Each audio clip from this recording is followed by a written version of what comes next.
नमस्कार, PTC news देख रहे सभी दर्शकों का स्वागत। मैं हूं आपके साथ अतुल वर्मा, लेकर हाजिर हूं खास कार्यक्रम हरियाणा की बात। खबरों की शुरुआत करते हैं। हरियाणा के मुख्यमंत्री मनोहर लाल ने पंजाब के मोहाली में आयोजित पराली एक पूंजी विषय पर हुए सेमिनार में शिरकत की। कार्यक्रम की अध्यक्षता केंद्रीय पर्यावरण मंत्री भूपेंद्र यादव ने की। वहीं सेमिनार में पंजाब के मुख्यमंत्री भगवंत मान और हरियाणा के कृषि मंत्री जेपी दलाल भी मौजूद रहे। इस मौके पर कार्यक्रम को संबोधित करते हुए मुख्यमंत्री मनोहर लाल ने हरियाणा के किसानों का जिक्र किया और प्रदेश में पराली जलाने के मामले कम दर्ज होने पर हरियाणा के किसानों की तारीफ भी की। मुख्यमंत्री ने कहा कि सरकार ने पराली के मुद्दे को लेकर प्रदेश के किसानों को जागरूक करने का काम किया, उन्हें सचेत करने का काम किया, जिसे किसानों ने भी माना और अब हरियाणा में पराली जलाने के मामले काफी कम हो रहे हैं। उन्होंने कहा कि हरियाणा में फसल अवशेष प्रबंधन को लेकर किसान तेजी से जागरूक हो रहे हैं और पराली जैसी पूंजी की ताकत को पहचान कर ही हरियाणा अब उस दिशा में कदम बढ़ा रहा है। हरियाणा के किसानों को हमने अवेयर किया है, उनको सचेत किया है और उसके कारण से मैं धन्यवाद करता हूं हरियाणा किसानों का। उन्होंने उस बात को माना भी है और हमारे केसेस बहुत कम हो रहे हैं। पिछले साल लगभग 6700 केसेस थे जो पराली जलाने के। अब मैं पंजाब की बात तो इसलिए भी नहीं करूंगा, मुझे ज्यादा पता भी नहीं है, लोग जो कुछ कहते हैं वो कहते होंगे, लेकिन हमारे यहाँ 6700 केस जो पिछले साल थे, इस साल जो एक साल के बाद वो केसेस 3800 रह गए हैं। उसका हमने 40% कम किया है। एक ही हमारी अपील है कि पराली जलाइए मत। आप इकट्ठे करने के लिए सरकार को बताइए, जो साधन चाहिए वो हम देंगे, मशीन देंगे, बेलर देंगे, इकट्ठी करिए। आपकी बिक नहीं है तो बिकवाएंगे और मान लो कोई खरीदार नहीं मिलेगा तो भी आपको पैसा मिलेगा। आप इकट्ठा करके उसको एक जगह डंप कर दीजिए। उसका खाद भी बन सकता है।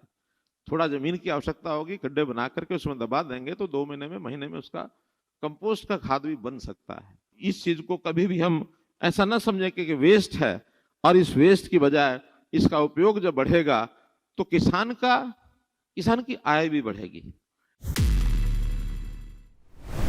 गुजरात और मध्य प्रदेश के पूर्व राज्यपाल ओम प्रकाश कोहली के निधन पर हरियाणा के मुख्यमंत्री मनोहर लाल ने दुख जाहिर किया है। वरिष्ठ भाजपा नेता के निधन की खबर मिलने पर मुख्यमंत्री ने ट्वीट करते हुए शोक जाहिर किया। अपने ट्वीट में सीएम मनोहर लाल ने लिखा, वरिष्ठ भाजपा नेता गुजरात और मध्य प्रदेश के पूर्व राज्यपाल श्री ओम प्रकाश कोहली जी के निधन का दुखद समाचार प्राप्त हुआ है। ईश्वर दिवंगत आत्मा को अपने श्री चरणों में स्थान दे और शोकाकुल परिजनों को ये दुख सहन करने की शक्ति प्रदान करे। ओम शांति। हरियाणा विधानसभा के बजट सत्र के दूसरे दिन की कार्रवाई में परिवार पहचान पत्र में खामियों को लेकर उठे सवालों पर बोलते हुए मुख्यमंत्री मनोहर लाल ने सदन में जवाब दिया है। उन्होंने कहा कि किसी भी तरह के नए प्रयोग में गलतियां होती ही हैं, लेकिन इन गलतियों को ठीक करने का काम किया जा रहा है। सीएम मनोहर लाल ने कहा कि पीपीपी में गलतियों को ठीक करने के लिए कई तरह के प्रबंध किए गए हैं। अगर कोई भी विधायक हमें एक लाइन की शिकायत पर लिखकर देता है तो उस पर तुरंत कार्रवाई की जाएगी। वहीं मुख्यमंत्री ने कहा कि अगर इस संबंध में कोई भी शिकायत आती है तो उसका समाधान किया जाएगा। उन्होंने कहा कि शिकायतें नहीं है, ये दावा हम नहीं कर रहे, लेकिन उनके समाधान के लिए हमने कई रास्ते खोले हैं। पोर्टल और टोल फ्री नंबर जैसे कई विकल्पों से समस्याओं का समाधान किया जा रहा है। खबरों में आगे बढ़ते हैं। बजट सत्र के दूसरे दिन विधानसभा में मुख्यमंत्री मनोहर लाल ने स्पष्ट किया कि कर्मचारियों को विशेष भत्ता वहां की भौगोलिक स्थिति के अनुसार ही दिया जाता है और समय समय पर इसका रिव्यू भी किया जाता है। दरअसल नूंह जिले के नल्हड़ मेडिकल कॉलेज में डॉक्टर्स को दिया जाने वाला विशेष भत्ता बंद करने के बारे में सवाल पूछा गया था, जिस पर मुख्यमंत्री मनोहर लाल ने सदन में जानकारी देते हुए बताया कि नूंह जिले के नल्हड़ मेडिकल कॉलेज के डॉक्टर्स को अगस्त 2022 से विशेष भत्ते का बकाया मिलेगा। उन्होंने कहा कि पहले ये भत्ता केवल डॉक्टर्स के लिए ही था, लेकिन अब सरकार ने इसे अन्य श्रेणियों के कर्मचारियों को भी देने का फैसला किया है। पहली बात तो यह है कि किसी भी क्षेत्र में, किसी भी जिले में स्पेशल कोई इंसेंटिव इस प्रकार का दिया जाता है तो ये सरकार की ओर से प्राथमिकता होती है, किसी जिले का अधिकार नहीं है। ये जो कह रहे हैं कि हाँ दिया जाता था, तो ये एक अधिकार पूर्वक कोई ऐसा वो नहीं है कि हमेशा के लिए वहां जो जाएगा दिया ही जाता रहेगा। वो तो ये है कि जब तक वहां की डिमांड को पूरा करने में लोग आगे आते नहीं हैं, ये तब तक की सुविधा ताकि लोगों को इंसेंटिव मिले वहां जाए। तो इंसेंटिव इस नाते से दिया गया था।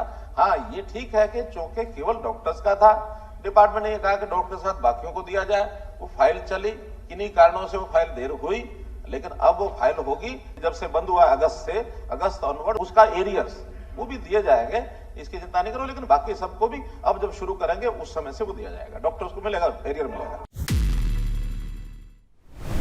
वहीं सदन में प्रश्नकाल के दौरान पूछे गए एक सवाल पर मुख्यमंत्री मनोहर लाल ने यह भी स्पष्ट किया कि हरियाणा कौशल रोजगार निगम का गठन ठेकेदारों के जरिए लगे कर्मचारियों को शोषण से बचाने के लिए किया गया है।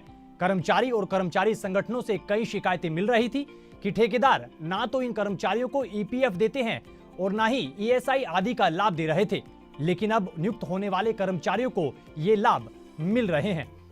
1,06,464 जो पहले से कंट्रेक्चुअल एम्प्लॉई हैं उनको उसमें पोर्ट किया गया है और वो भी डिपार्टमेंट की सहमति से किया गया है। उसमें से पोर्ट करने के लिए जो प्रपोजल था वो 1,06,000 का था, लेकिन 95,424 लोगों ने सहमति दी, वो उसके अंदर पोर्ट हुए हैं।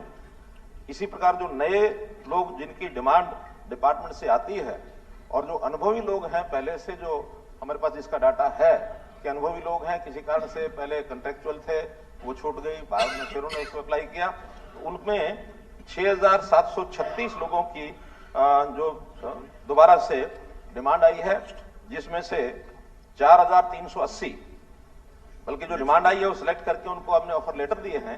4,380 लोगों ने उसमें से ज्वाइन कर लिया है, शेष का भी समय है जो उसको ज्वाइन करेंगे। पहली बात तो ये है कि ये व्यवस्था शुरू क्यों की गई, क्योंकि बहुत से एम्प्लॉइज जो हमारे आउटसोर्सिंग पर ठेकेदार प्रथा के माध्यम से आते थे और लगातार एम्प्लॉइज के और भिन्न भिन्न ऑर्गेनाइजेशन ने कहा कि इस ठेकेदारी प्रथा को किस तरीके से खत्म किया जाए, क्योंकि ऐसे आउटसोर्सिंग के जितने भी कर्मचारी हैं उनका शोषण बहुत होता था।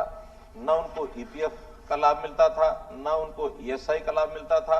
तो इस प्रकार की बहुत सी समस्याएं थी, जिसमें से लंबे विचार के बाद हमने कहा कि ठीक है, आउटसोर्सिंग रखना तो सरकार को पड़ता ही है, क्योंकि जो स्थायी नौकरियां हैं उसके लिए हमारी व्यवस्था अलग है। वो स्टाफ सिलेक्शन कमीशन है, वो एचपीएससी है, या कहीं कहीं जो अलग से व्यवस्थाएं जो बनी हुई हैं वो सब परमानेंटली अलग से हैं। लेकिन जहां आउटसोर्सिंग किसी डिपार्टमेंट की, इमीडिएट डिपार्टमेंट की डिमांड है, उसको ठेकेदारों के माध्यम से लिया जाता था, उसके लिए ये बनाया गया है एचकेआरएन। और इसमें भी ये ठीक है कि ये बिल्कुल अस्थायी नौकरी है, 1 साल के लिए होती है। 1 साल के बाद उसको जैसे बाकी भी पहले भी उसकी एक्सटेंशन मिलती है तो उसी हिसाब से ही होगा। ये कोई परमानेंट नौकरी नहीं है।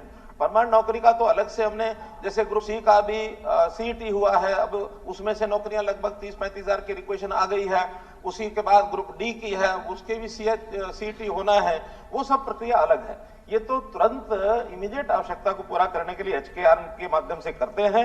अब इसमें किस आधार पर करते हैं, आधार जो पूछा है, इसमें हमारा बिल्कुल ट्रांसपेरेंट आधार है और इस आधार के हिसाब से मैं कह सकता हूं कि पोर्टल बनाया गया है, ट्रांसपेरेंट है।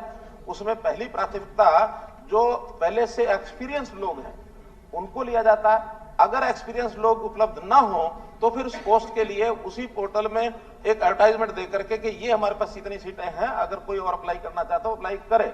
उसकी सैलरी भी निश्चित है, लेवल 1, लेवल 2, लेवल 3, लेवल 4 जो एक आउटसोर्सिंग की होती है वो की गई है। और इसमें भी बिल्कुल एक रैंकिंग के हिसाब से जो मेरिट लिस्ट उसकी बनी हुई है, उसमें सबको पता होता है मेरिट लिस्ट क्या है। इसके अंदर बिल्कुल मार्क्स दिए जाते हैं कि उस परिवार की वार्षिक आय ये कितनी है। कम आय है उसको प्राथमिकता दी जाती है, क्योंकि ये वेलफेयर स्कीम के माध्यम से हम चाहते हैं जिसके घर में मानो नौकरी नहीं है, गरीब है, उसको कम से कम आउटसोर्सिंग का अवसर मिल जाए। दूसरा, उस उम्मीदवार की आयु भी जो एक मध्यम आयु काम करने की लगभग 30-35 साल है, उसको ज्यादा वेटेज दी जाती है, क्योंकि उसकी उम्र ऐसे निकल रही है, उसको कम से कम इस स्टेज पर भी कोई और काम नहीं मिला है और वो इस नौकरी पर आना चाहता तो उसको ज्यादा दी जाती है। कौशल योग्यता उसकी कितनी है, यानी उसकी क्वालिफिकेशन क्या है। फिर उसने सीईटी का एग्जाम पास किया है, उसके अलग से 10 मार्क्स है।